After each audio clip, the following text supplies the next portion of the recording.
ঈদের বিকেলে ঘোরাঘুরি শেষ করে আত্মীয় স্বজনের সাথে সবার সাথে দেখা করে এটা হচ্ছে একটা বাদাম ক্ষেত, বুঝছেন? তো এই যে বিল দিয়া হাটটাইটা চলে যেতেছি। এই যে এই বাড়িতে গেছিলাম, সব থেকে সুন্দর বাড়ি, আমার খুব পছন্দের একটা বাড়ি, বিলের একদম মাঝখানে। আমার ভাগ্যটা খুবই খারাপ, গ্রামে আস্তে আস্তে বাত্তা শাক আর পাই নাই। আমাদের দেশে যে বাত্তা শাক প্রচুর হয়, সবগুলোর বিচি হয়ে গেছে, বুঝছেন? মানে সবগুলো গাছের আড়ি হয়ে গেছে, যার জন্য আর এখন কোনো শাকই খাওয়া যাবে না। এই আড়িগুলো পইরা আবার যখন শুকনার সিজন আসবে শীতকাল, তখন আবার এগুলো নিজে নিজেই হয়, বুঝছেন?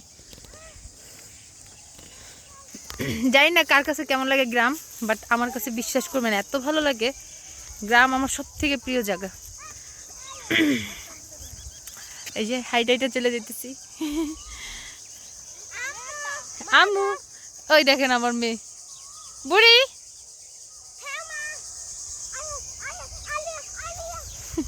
পোলা প্যানের কি যা হয়, বুঝছেন? পোলা প্যান পাইলে তারা অনেক খুশি। দুই বান্ধবী একসাথে হয়েছে, এখন খুশি, দুই কাজিন। তো কার কার কাছে গ্রাম ভালো লাগে আর কার কার ঈদ কেমন কাটছে অবশ্যই কমেন্ট করে জানাবেন। আমাদের ঈদ আলহামদুলিল্লাহ অনেক ভালো কাটছে, অনেক সুন্দর পরিবেশে কাটছে। তো সবাইকে ঈদ মোবারক। অনেক সুন্দর পরিবেশটা। সবাইকে আবারও বলতেছি ঈদ মোবারক, ঈদ মোবারক, ঈদ মোবারক। এটা হচ্ছে কি জানেন? ডাল, আমাদের দেশে যে মুগ ডাল হয় না, সরি প্লেন ডাল, প্লেন ডাল, প্লেন ডালের ক্ষেত এটা।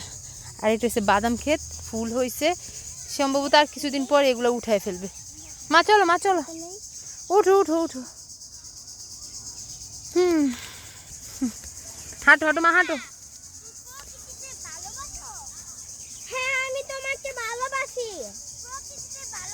প্রকৃতি প্রকৃতি।